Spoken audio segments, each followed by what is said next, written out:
Everybody, Roar the Lions UK, Matthew Turner here. It is episode 303 of the Roar the Lions UK podcast, Trading Places. Of course, I am here on my own this evening, and this is going out as an audio show as well, but I'm saying at the top of this is going to be a stream of consciousness live show, so if it doesn't quite play out, apologies. Of course, we'll know what happens come the end of this, but it is, of course, the trade deadline today. Live time is 3:30 Eastern time, 8:30 p.m. in the UK on November the 5th. It is election day in the US, and win or lose for whichever side you support, you are all one country, and nothing is going to stop the Lions winning the Super Bowl this season. And it is not Remembrance Day, it is Guy Fawkes night, bonfire night here in the UK. So if you do hear some fireworks going off, I apologise for that. They're sending them off all the way around here. If you're not aware of what bonfire night is, it is the celebration of the burning of a man who tried to blow up the king in the 17th century. So, fun. We are going to be going through all of the trade actions so far tonight, and we're going to be going for about an hour to about half an hour after the trade deadline to see if any more news comes out. And there have been a few trades that have happened in the last 10 minutes or so, so we're going to go through everything. But just a little bit of preamble to start with, as we always do. Please do join our Discord channel. It's a great place to be with all of the Royal Lions guys, but all of the great community that we've built on that channel as well. Really nice place to hang out all the way through the week, so do come and join us. Links in the live chat or in the description on the audio podcast. College Football Podcast, I think, is going to be back tomorrow, looking back at week 10 in college football and ahead to week 11. Please don't forget to like this episode and sub to the podcast, all that good stuff. You guys know what to do. And go and enjoy the content on Lions Nation Unite. It's Herman Moore's project, bringing the best in Lions content creators together, and is on there quite often. I'm going to try and start getting involved as much as I can, but my schedule is getting tougher and tougher, I have to admit, at work. But there we go. Twitch affiliated, YouTube monetized, tip jar down below. You guys know what to do. Please do help if you can. Let's get on with this thing then. If you are in the live chat, I'm by myself, so whatever questions you can get into me, I'm going to try and answer them as well. Here we go. It is the trade deadline. We all wanted the Lions, well, most of us wanted the Lions to make some sort of move after Aiden Hutchinson went down. And they were the first to kick off action this afternoon with the trade for defensive end Za'Darius Smith. I think he was the realistic most wanted for Lions fans, and he does move over from the Cleveland Browns. The Browns send to the Lions a 2026 7th, as well as the pass rusher, in return for a 2025 5 and a 2026 6. Excuse me. So, one of the potentially last picks. Oh. When you cough by yourself, there's no one to save you. So what we're doing there is the Browns are going to have some very, very high picks. So that 2026 7th is going to be one of the earlier 7th round picks. And our 2026 6th is going to be one of the last picks. So that's effectively a pick swap. There's not a huge amount going on there. What this effectively is just a 2025 5. And it's one of the lowest 2025 5, hopefully, considering how we're doing so far. Za'Darius Smith, then, he was drafted by the Baltimore Ravens in 2015. He's 6'4", 270 pounds.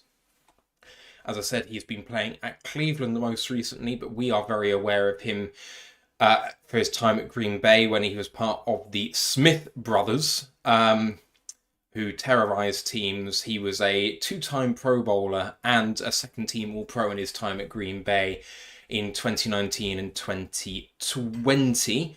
He then went to Minnesota, so that last year in Green Bay was disrupted by injury. He only played one game and had one tackle. In 2022, we went to Minnesota and played all 16 games, and he got a Pro Bowl vote and was 9th in the Comeback Player of the Year vote in that season as well, before moving over to Cleveland in free agency. He has 65 sacks in his 132 game career with 89 starts. He was not a full-time starter until he even got to Green Bay. And that's when he really excelled. Those first two Green Bay seasons, 13.5 and 12.5 sacks respectively. And then his one season in Minnesota, he had 10 sacks. So this has been a very productive pass rusher over the years. In terms of PFF grades, I mean, that also very much resembles his production. So in those 2 years at Green Bay, he had 105 and 59 pressures respectively. The 2019 year was his career high of 89.7 in overall grade, where he was one of the best pass rushers in the NFL. His 1 year in Minnesota, where he got 9th in comeback player of the year, he got an 83.3 grade. And then in 2023 for Cleveland, 83.1, and this season so far, 73.6. So a little bit of a drop down this season compared to what he's used to, but on a Cleveland Browns team which has very much been struggling of late. And I mean, apart from the one game he played in 2021, it does mean that he hasn't had a season with less than a 70 overall grade since he moved to Green Bay in 2019. So this is someone who's been very consistent in terms of box score, but in terms of what PFF say on the eye test as well. In terms of the compensation, I was adamant that I didn't want to see any day 2 picks and even any early day 3 picks. The reports all coming out from the national press that Brad Holmes was steadfast in his willingness to not give up a 4th round pick, and the Browns were waiting him out, waiting to see if any injuries happened in the previous weekend so he could jack the price up. It didn't really happen, and so that's why we've ended up trading effectively a mid to late 5th round pick for this guy. And it's a very palatable deal for someone who has this much production. He's already had 5 sacks so far this season. The cap hit for the Lions this season is just the prorated nature of what's going on. But because of how badly the Browns are getting shafted by the Deshaun Watson contract, they actually had to pay the cash up front. That means that almost all of his cash is prorated bonus money. And by trading him away, Cleveland are realizing all of that now. So that means that you only have a base salary of the veteran minimum. So the Lions are only picking up $605,000 on the cap this season. And it's exactly the number that I estimated it would be in the article on the website ROTL about what we'd pick up should we do this. There are a number of players that were also on that veteran minimum number, including Cam Jordan, Jadeveon Clowney, Leonard Floyd, all at $605K if someone was to pick them up, which is what makes these guys so attractive on the trade market, because it really isn't impacting you at all. Looking ahead to the rest of his contract, he is under contract for next year as well. There is a cap hit of $11 million next year. However, because of the way the contract is structured, the cap hit is over 2 seasons. It's $5.4 million in 2025 and then $5.6 million in dead cap money applied to 2026.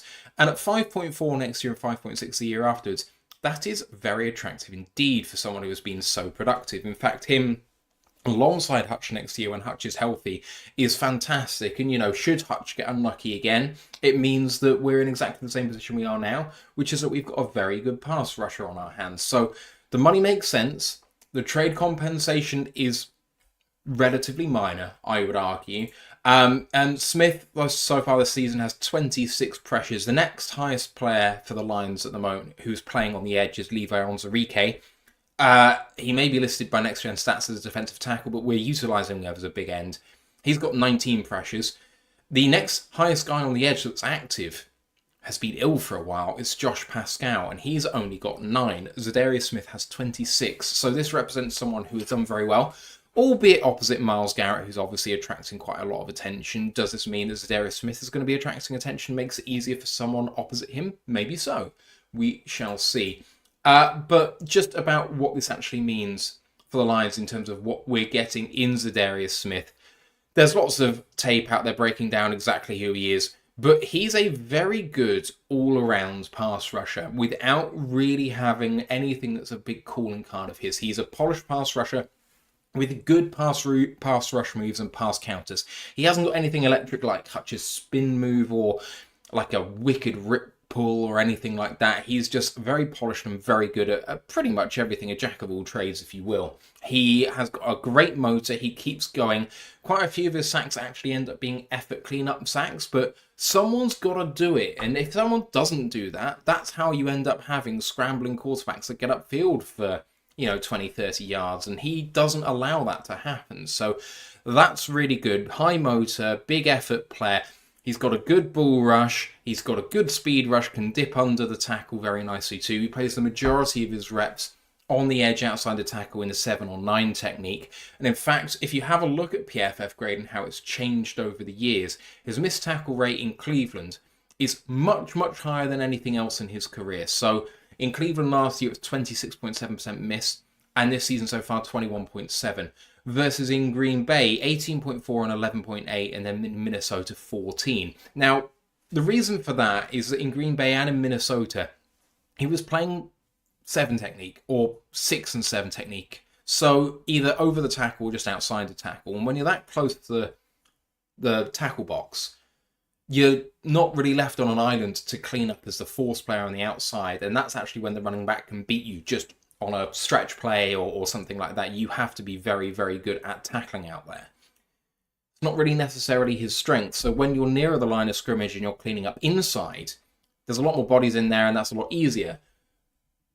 But Cleveland really were utilising him a lot as a wide 9. That's putting you on an island and really forcing you to have to try and make tackles one-on-one, and just inevitably you miss a lot more of them. So there's a bit more context in terms of what he's done there. And I would say it's not necessarily been the greatest change for him. His pressures have actually fallen as a result compared to the rest of his career, and his missed tackles have gone up. So I do think the Lions are probably going to utilise him more in a 7 technique role. I think that this is going to be a good move for him schematically. I think that it's really going to suit him, and I think a lot of the Lions commentators actually agree on him too. So if you're in the live chat, please do let me know what you think about him as well.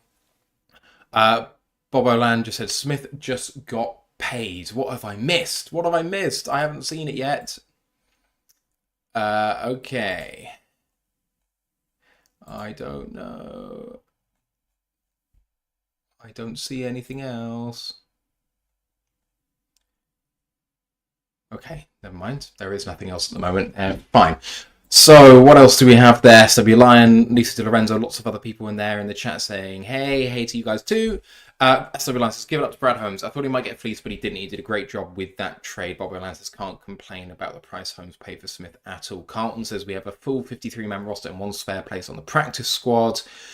And Mel Mark says, seems this trade says Holmes planning for December bringing a smart veteran. There we go. Oh, Bob Land says by getting traded. Yeah, that is a nice end for his season, I think, Smith, going from the Browns that don't really have much of a future to the Lions who really do have Super Bowl aspirations. So I'm a big fan of this move. The price is right. The contract money is good. And the floor of the Lions just went up. So that's great. I'm really happy about that. If I was going to grade this out, I don't really know what else I could have asked for from Brad Holmes. I've seen other grades from, say, The Athletic giving us a B for this trade, and I don't get that at all. Like, how much better can it get? Realistically, like, this isn't fleecing, but it was realistic, and it's at the low end of expectation in terms of comp, and in terms of fit and money, everything just makes sense here. So I'm going to give this an A-. The only way it could slightly go up is if you actually full-on fleece them, which didn't happen, but it was very, very good value. So really happy about that, and we are just hanging on for the next 17 minutes of the trade deadline, and there may be some news coming out after that for deals which got done and over the line but aren't released to the media in time yet.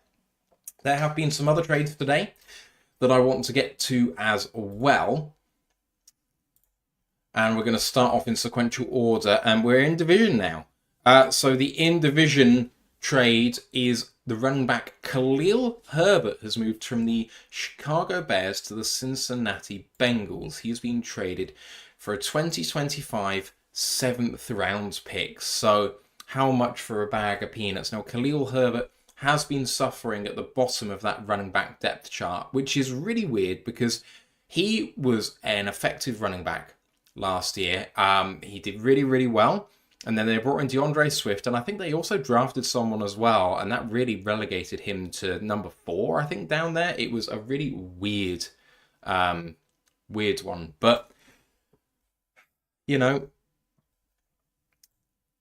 it is what it is. I don't get it from the Bears side. It's poor process, and then you get him back for cents on the dollar, not even. I mean, a 2025 7th is, well, maybe you get Mr. Irrelevant, and Mr. Irrelevant is good, but I don't know.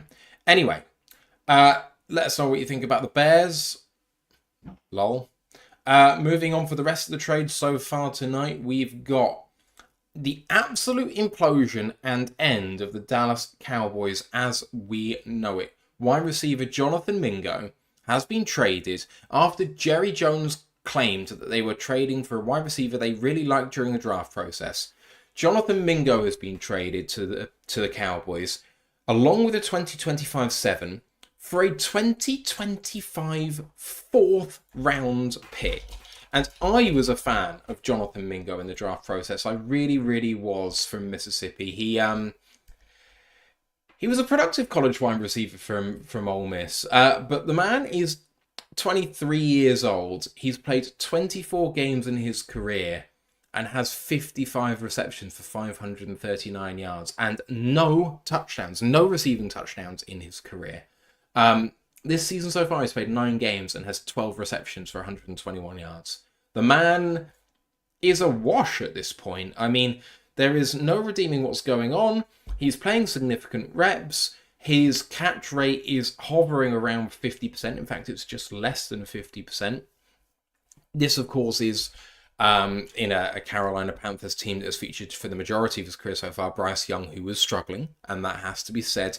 But his receiving success rate is, hovering around the 30s, which is really trash territory. And he was, I think, a fairly high pick. I can't remember, maybe a 2nd or 3rd. But trading a 4th round pick for him when his value is little to none is extremely poor process by the Dallas Cowboys and by Jerry Jones. If you have a look at all of the takes on this move from the national media, they're laughing at the Dallas Cowboys. And I mean, before they were just laughing at how bad the team was, how badly they were losing, how bad that defense was, and how objectively funny it is that America's team's getting humbled every week.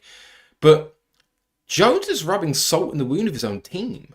I mean, it's absolutely hilarious. This is a Dallas Cowboys team that has just come out and said they're probably going to have to put their quarterback on IR for at least the next 4 weeks because of the injury that he suffered. So they're not going to have a starting quarterback. They're going to have to play Cooper Rush. How on earth is Jonathan Mingo making this any better for Cooper Rush? I do not understand it. So you're going to be down a 4th round pick. You're going to be down a 4th round pick, and you're probably going to sack your head coach.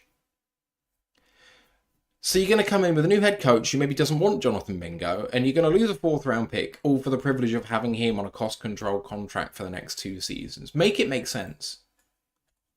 Just make it make sense. I do not get it. Many thanks to Nick of 93 for the subscription on YouTube. Appreciate you. Odd take. Michael Lucci says about the Bears, I'd rather take a UDFA signing from Brad Holmes rather than a 7th round pick from Ryan Poles. And Mingo for a 4th makes Trinity Benson for a 6th look like a steal. And I'm right with you. A 6th round pick has little to no value. Have a look at trade charts. It barely figures. And, some 6th round picks do succeed. But all in all, it's a bit of a flyer. 4th round picks do something. 4th round picks can be Amon-Ra St. Brown. These guys are not no-hopers. 4th round picks you really would like to be either priority rotational pieces or eventual starters in your team that have upside. Jonathan Mingo is at the moment none of those things. And if you have a look at all of the trades that have happened so far, I mean, they received less for Amari Cooper when they traded him away. Deontay Johnson was acquired in this window for less than that. It doesn't make any sense whatsoever. All it is Jerry Jones has become enamored with a player who was good in college 2 years ago. He was the 40th overall selection in the 2023 draft. This is just objectively funny. And if you're the Dallas Cowboys now, if you're playing on that team, if you're an expiring free agent, I think you seriously have to be considering your future because it's not going to get better from here. And, there are some interesting impending free agents there. You've got DeMarcus Lawrence, who's an impending free agent. And, of course, considering they've just paid CD and they've paid Dak, it's a struggle to pay him. They can probably do it. But, Micah Parsons is going to become available for an extension in this off-season. He's going to want to get paid as soon as possible because he knows what he's like. Dallas are really going to struggle to keep their team together. And why would you want to be there if you are a member of that team? I mean, Zach Martin, I believe, might also be available. So it's all happening over there. Carlton asks, if all fit, can we use Houston, Isaiah Thomas, Mohamed Ugude, along with Pascal, Levi, and Smith? I will say there's still, to me, a little bit of a lack of kind of natural productive edge play. Isaiah Thomas is a bit of a flyer to me, and I kind of don't really understand why he's here. He may come good, and he's definitely got promise, but he's hardly played in his entire career. Mohamed has got far more success, and I think he's looked okay, although he was the lowest graded player in the game on Sunday just gone. Okwu Agude, completely untested, really. Still here. Okwu, I'm encouraged by in the few reps that he's had.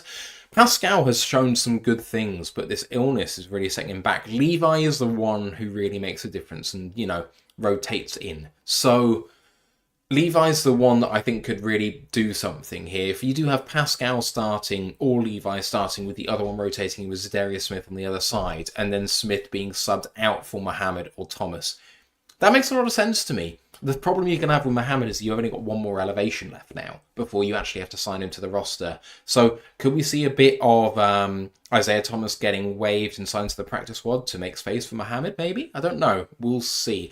Houston, I think you've got to keep on this roster. And my tune on this has changed. I talked about it yesterday, but you need a designated pass rusher in a got-to-get-it situation. 3rd down and long, 4th down and short, those situations where you just want someone to say, not 4th down and short, 4th down and medium, shall we say, go and hit the quarterback. He's not a good run defender. He doesn't have to be in those situations. Go and hit the quarterback. He's started to warm up a little bit. And I think with 9 games to go in this regular season, and then maybe 3 playoff games, and that's it. If we get the first seed, then, by the time that we get there to game 8, 9, 10, 11, 12, Houston could be someone that we just don't have on this roster, so we shall see. DMAP Zoom says, guess no more moves will be made. We're still hanging on for it. I mean, there is 8 minutes left in the trade deadline, so we shall see. Let's move on and talk about the rest of the trades. So after Mingo came some really big news. So obviously the Saints did sack their head coach last week, and in a corresponding move as a start of the teardown, Marshon Lattimore has moved on, the star cornerback. Obviously, who Aaron Glenn made a star, I think, is fair to say. Lattimore and a 2025 fifth is going from the Saints to the Commanders, and in return, the Saints receive from the Commanders a 2025 3rd, 4th, and 6th round pick. So that, from the Commanders, they're all going to be later round picks with the way the Commanders are going at the moment. So that late 4th, and the Saints 5th, that's an early 5th, so that's a very short pick swap. You're looking at basically a 3rd and a 6th for Marshon Lattimore. And, I mean, the Saints cap situation is horrible. Whoever comes in at head coach has got a real job on their hands. They're not going to be a competitive team. Tearing it down makes sense. And the thing is, because you can't pay a lot of these guys going forwards, getting any value you can from players that are overpaid is going to be good. And Lattimore's probably worth more on the open market as a free agent.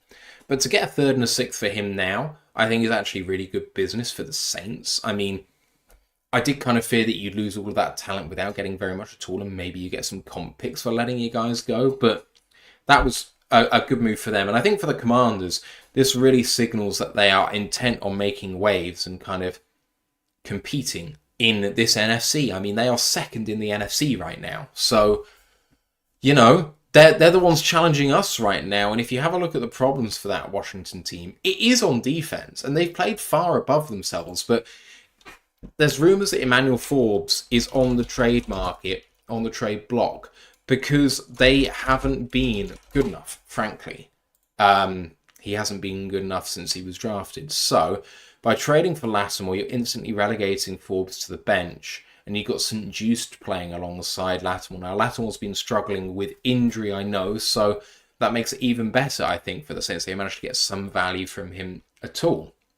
A player, obviously, that I would have loved here potentially before we made the moves we did in the off-season.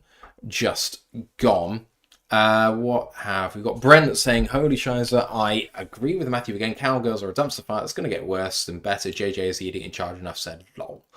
SB Lines says, I like Houston, but it seems that his pass rushing skills diminished from his rookie season. There's no doubt that the injuries have taken his toll on him. But I think in the last couple of games, I've seen him actually get some pressures and manage to push some tackles back some way. There's some movement, so we'll see. Carlton agrees with me about Isaiah Thomas. Seems a head scratcher at the moment. There we go.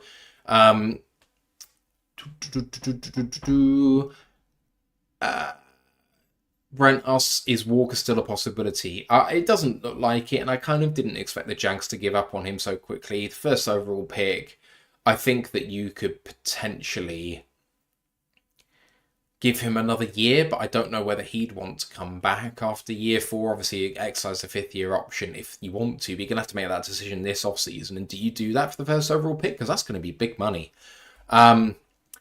SW says, clock is ticking on that one. I think it'd be cool to get Walker. I'd give up a first round of him. I don't think it'd take anywhere near that. I don't think he's performed up to that level. And frankly, you know, the Jags might be looking to just recover what they can because they may not exercise the 5th-year option. I wouldn't be surprised if you could get him for the Lions second. But, you know, the Lions just don't have that many picks left. I mean, in 2025, we've got a 1st, 2nd, 4th, 6th, and 2 7s. So the 3rd and the 5th are missing, and we've got an extra 7th.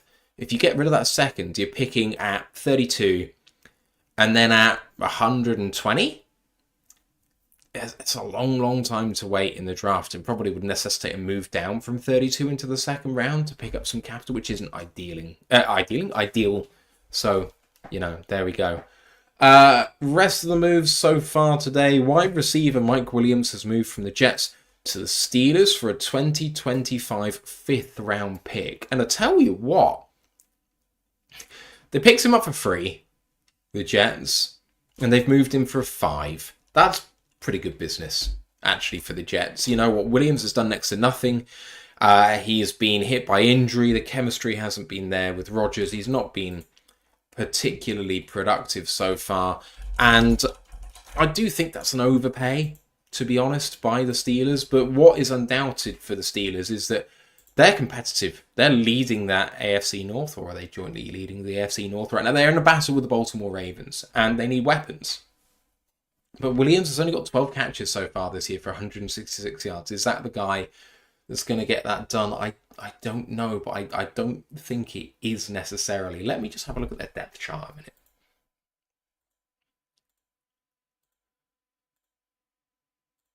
They didn't play last week, did they?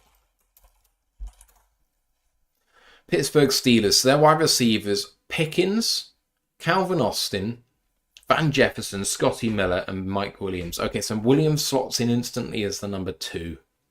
Roman Wilson's on IR, the draft pick from Michigan this year. Okay, so they really were in need of some wide receiver help, but it's still an overpay. It smacks a bit of desperation. I wouldn't have minded picking up someone in free agency instead there. Brent asked when the deadline is. We are 2 minutes away from the trade deadline slamming shut. Still having a look and seeing whether there could be any more moves. But there is nothing else yet. Just waiting on any more information. Let's move on for the rest of the moves. So, do we have a sign that Green Bay is throwing in the towel on this season? Well, maybe not quite that far, but a player who just got stonewalled by Taylor Decker is moving on. The second of the Smith brothers, Preston Smith, the edge rusher from Green Bay, has moved on to the Pittsburgh Steelers for a 2025 7. So Preston Smith, he's a very productive pass rusher again. He comes in and becomes part of that rotation with the Pittsburgh Steelers. At the moment in those positions, they've got some interesting players, you know, including TJ Watt, Alex Highsmith, and then Preston Smith kind of slots in behind that. Nick Herbig has been suffering with some injury so far this season. And I think you're going to get the best out of all 3 of those guys in Watt, Highsmith, and Smith. by being able to rotate them. Preston is still a very solid edge rusher, although Decker, did a number on him. Smith was a second-round pick in 2015 out of Mississippi State. 2.5 sacks this season, which, is not amazing, but in his career has 68.5 sacks. Productive and consistent. So that's elevating what the Steelers can do this season, and I do want to see what the table is for the AFC North, because I really don't remember. It says that they're first, so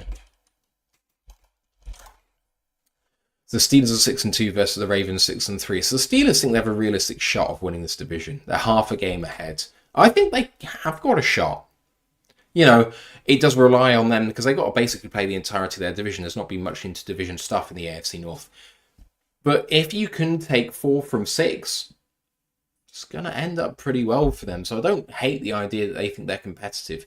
I do think their lack of talent at quarterback is going to tell in the end. But you've got to applaud them for trying, and just giving up a 5th and a 7th is not so bad.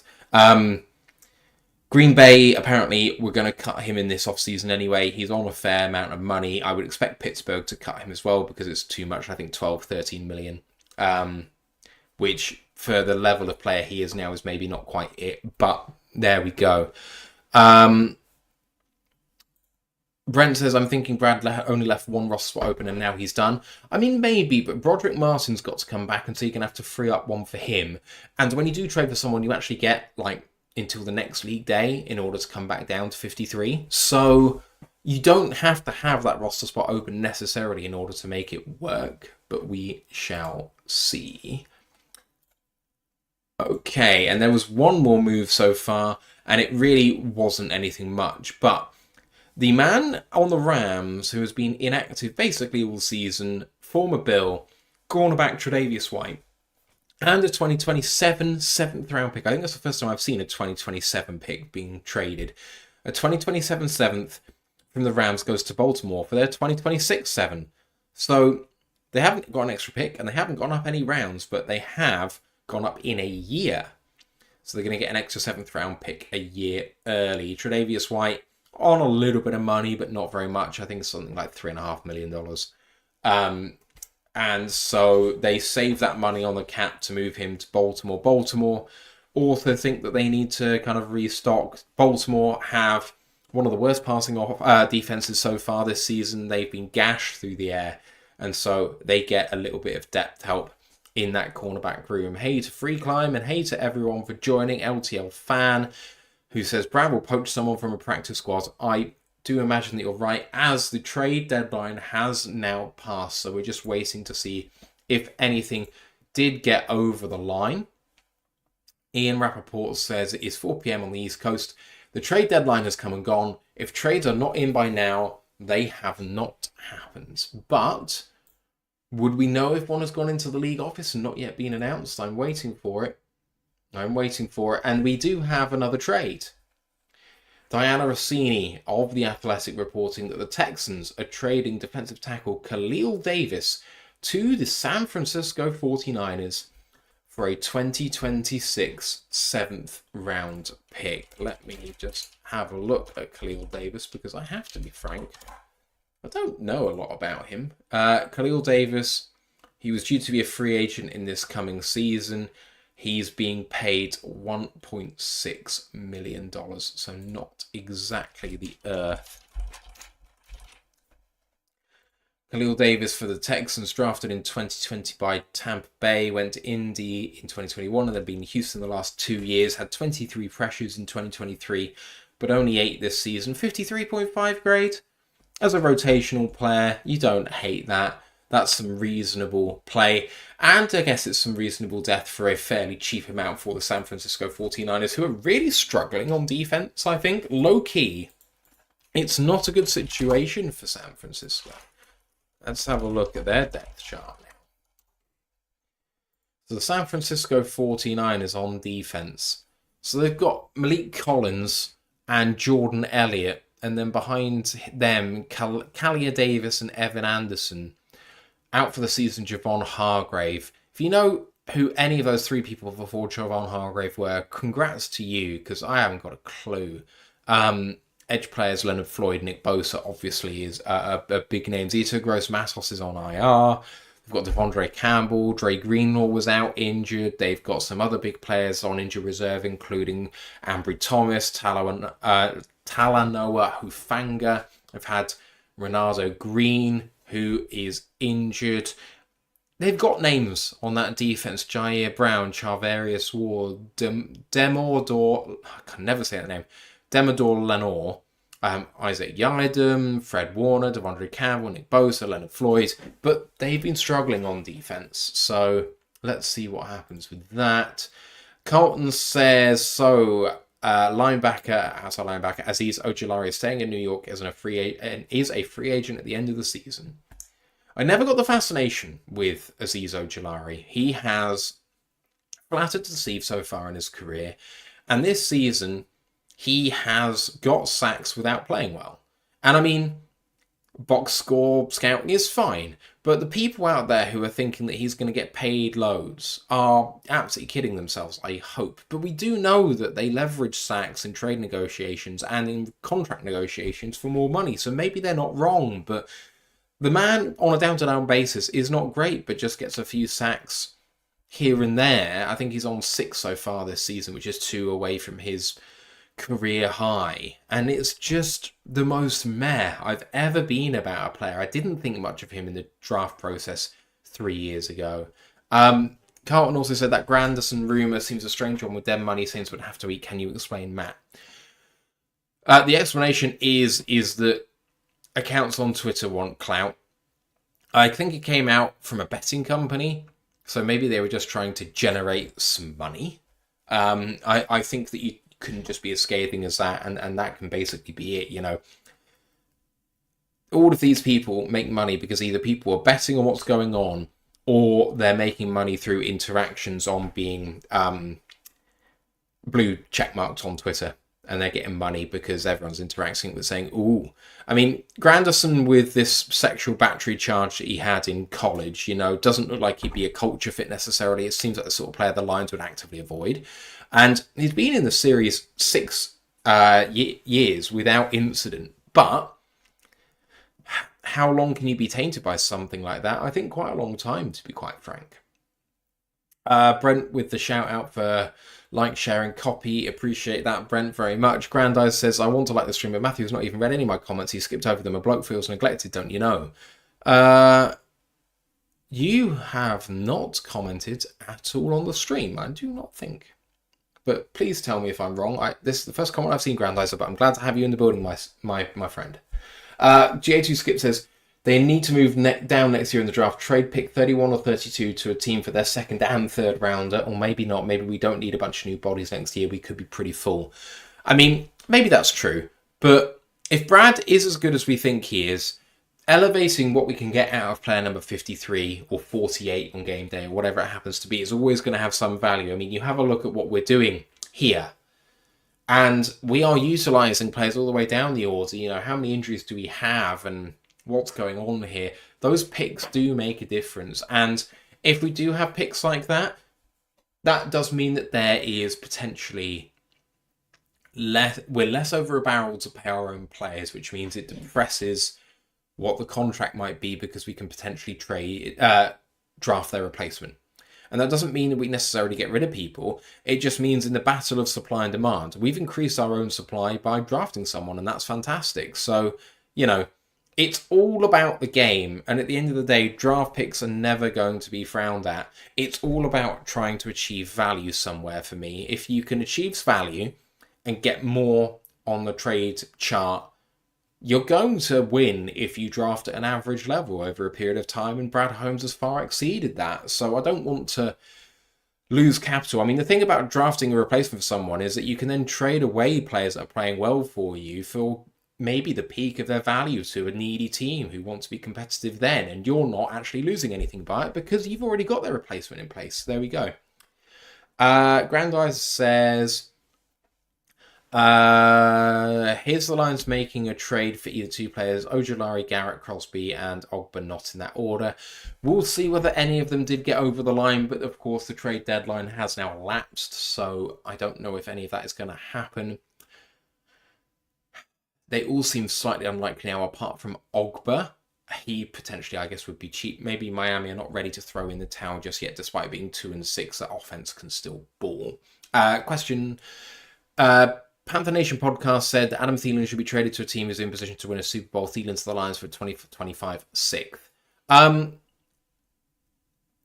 think the Lions think they're okay at wide receiver now. If you have a look, they're really trying to incorporate Allen Robinson, and actually got his first catch on Sunday.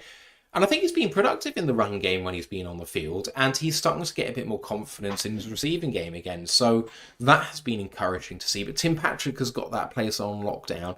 And then Isaiah Williams has been doing bits and pieces when he's been active as well. The stuff in the return game has been good. I'd love to see him run a 3 more routes, but we haven't needed it. Amon-Ra is basically saving tread on his tires by not being used as much and not being hit as much. And he's being very enthusiastic when he's been blocking. And of course, J-Mo is coming back now in this coming game too. So I don't see a trade for a wide receiver for the Lions. It wouldn't shock me because you can always improve. And I think Thielen would probably be an improvement overall over Allen Robinson. But I don't think you need to give up a 6th round pick to do it. We have Robinson and it's not a massive increase, and we don't need to take on the cap for it. We just don't. So, all right, I'm having a look to see if there are any more notifications. Doesn't look like it right now. Adam Schefter described the Khalil Davis trade from Texans to the 49ers as one final trade at the deadline. Ian Rappaport called it right at the buzzer. So it feels like they feel like that's maybe the last trade of the day. We shall see. How are you guys feeling if that is all the Lions trades that they can make? I mean, it's all well and good, I think, saying that we can get someone off some practice squads, but practice squad players are practice squad players for a reason. You know, if you do end up getting that sort of guy, I'm not sure how much that's really helping you, to be quite honest. And in that way, I kind of feel like we are who we are now. Unless the only way that this changes now is when you get towards playoff time and the good organisations do their players solid when they're coming to the end of their deal, and they release them so that they can get picked up by a team in the playoffs through free agency. So you can see the Lions maybe become vultures for a player that goes ring chasing late, and I'm not against it. It depends on the nature of the player, you know. We don't necessarily want someone to just come in just to ring chase. However, if it makes you better, and they're a stand-up person, it's just they're coming to the end of their career and they can help you in those next few games, I'm all for that. So let's see what happens. That's possible that we could get better, you know, really at the end of the season. Or even when a team gets mathematically eliminated, that might be true. But that's, I think, the only way we're really going to suitably get better than just getting a practice squad signing. And I'd like a practice squad signing. Lost Ocean says I'd like one. But I don't want to give up much more in draft compensation. I get it. But if you do sign someone from a practice squad, you've got to put them on the main roster. And who makes way? Is James Houston getting canned for that? I don't know. SW Line says, I'm happy with what Brad Holmes did today. Maybe they can find a diamond in the rough off the practice squad somewhere. Maybe so. But I'm very happy with Brad. At the end of the day, what is key for him is preserving as much draft capital as he can, while still keeping the Lions competitive. And at the end of the day, Lions got much better at edge rush today. We needed something. We haven't had a lot recently. Levi has been doing admirably. Pascal's been doing okay when he hasn't been ill. But we haven't been the same team. The fact that we've won these last 2 games is a testament to how good we are as a team. But could we be better? Yeah, we could. And Za'Darius Smith is a lion. That feels bloody good to say, especially given we've got some tougher teams coming down this track. And, I mean, we need that number 1 seed. I know that Dan would probably say something along the lines of, we want to play more games because we love football, it keeps us in rhythm, and, you know, I believe that gives you a better chance. But at the end of the day, if you are in the wild card, you've got to go wild card, divisional conference, and Super Bowl. You've got to win 4 games. If you get the first seed, you get that bye, you've only got to win 3 games. If you gave it a 50-50 shot of winning each game, when you only have to win 3 games, your chances of winning the Super Bowl are 50% for the first game, 25% for the second game, and then 12.5% for the third game. And in that 4th game, it becomes 6.25%. Now, that's when you're 50%. If the chances are high for the Lions and it's, say, 60%, 65% to win each game, then obviously the chance of winning the Super Bowl is higher overall after that fourth game. You might be looking at something like 10 to 12%. But without it, only playing 3 games, on average, you're going to win 25% Super Bowls. Missing that game is massively important if you can. So you've got to go out there and try and win every game possible to sew it up. And, the top of the NFC isn't actually that great right now. You've got Washington, who, are they pretenders? Are they for real? They look good right now. Personnel-wise, they're not great. They're playing far above themselves. It's a credit to them and it's a credit to their coaching. But, can they keep this up is a big question. The Packers are probably up there too in terms of second, third best team in the conference. Otherwise, I don't know who's up there. 49ers are 4-4. Can they make a run? I don't know. I'm going to have a look at the conference standings just to make sure I don't miss anyone here. But NFL tables 2024 season conference. Okay, NFC. So number 3 equal is the Eagles and Vikings on 6-2. Eagles do look better. Their personnel's always been good. Their coaching lets them down, and situationally they look really bad right now. So I'd feel confident playing against them, but they're only 1 game back. So the Vikings, obviously, we hold a tiebreaker against the Vikings at the moment. Atlanta Falcons are half game further back at 6-3, and the Packers 6-3. Of course, we hold a tiebreaker against the Packers as well. Falcons look good. I feel far better about the Falcons than the Eagles. And I did have a question about the Eagles and the fact that I didn't mention them. It's more just that I don't believe in Sirianni. And, they're making easy games look hard at the moment. If they can make it look a bit easier, then fine. Hurts is kind of getting there a little bit. We'll see. There's a plethora of teams then. So the 7th team is the Arizona Cardinals on 5-4. Of course, they're a division winner at the moment, so they'd be the 4th seed. Kyler Murray, yeah. And that offense, is explosive. We've seen it and we've beaten it. But they'd be a frisky team that I'd worry about. Everyone else is 500 or less. So we're clear of the pack, but we need to keep the hammer down and keep winning games. And Za'Darius Smith helps us do that. Esther realizes the Packers are a well-constructed team, can't take them lightly. What makes me worry about the Packers is how well they're coached. Even in the Lions game, it was a couple of isolated plays that the Lions just did really, really well against. They had grit. They stood up to be counted. But if you have a look at some of the other teams that we've played, they've shot themselves on the foot, and Green Bay didn't really do that apart from the Love pick. When it comes to playing the other teams that they have on their schedule, I have confidence that the Packers can win a lot of those games if they stay injury-free as much as they can. They've got to play the Bears, 49ers, Dolphins, Lions, Seahawks, Saints, Vikings, and Bears. I think they'll beat the Bears twice. I think the Vikings game is really key. At Vikings, second to last game of the season. But they'll beat the Saints. They'll beat the Dolphins. They should beat the Seahawks, but let's see. And then us, they'll probably lose to in the 49ers game. Right now, I take the Packers, the way that they're built. So you could be looking at, let me see what that gives them. 1, 2, 3, 4, 5, 6 wins. I'll say they lose the Vikings game and the Lions game. So 6-2, they go the rest of the way. That makes the Packers a 12-5 football team. So we need to win 5 of the games. I've already given us 1. But we still need to win 4 other games. So, that is quite something that we need to do here. Experiment says, I wish the 6th, 7th pick sort was from this year's. It literally could be a difference of about 6 positions. Still expect us to be good next year, unless Goff gets injured. Don't want to speak that into existence, but there we go. Michael GSDF says, Bengals get Cam Jordan or Chase Young. What do you think? I mean, if the Bengals could do something like that, I think that would be really, really something. Obviously, the Saints should be in sell mode, but I don't see the Saints fully throwing in the towel just because I believe their GM is a moron. If you did manage to pull it off, the comp probably wouldn't be very much given the age of Cam Jordan and the trouble that teams have with Chase Young. I think you're looking at day 3 picks for either player. And the Bengals instantly get better. Obviously, that defense is